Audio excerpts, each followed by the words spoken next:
معلومة وياي إثباتاتي إنه الإنسان يتأكد منك إنه أنت تحبه، وإنه أنت ما تقدر، وإنه أنت شاريه وما تتخلى عنه نهائيا، وإنه أنت مستقتل عليه.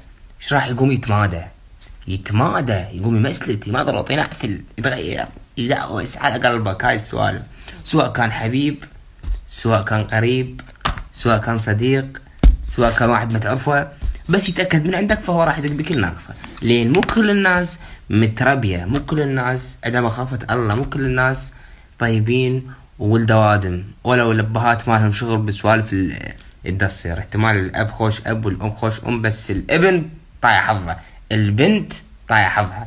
فلذلك يا اولاد، يا ابناء، يا اصدقائي، لا نغلط هذه الغلطة. واعرف نفسك، إذا تتعلق بشخص حيل راح تخسره حتما وأبدا.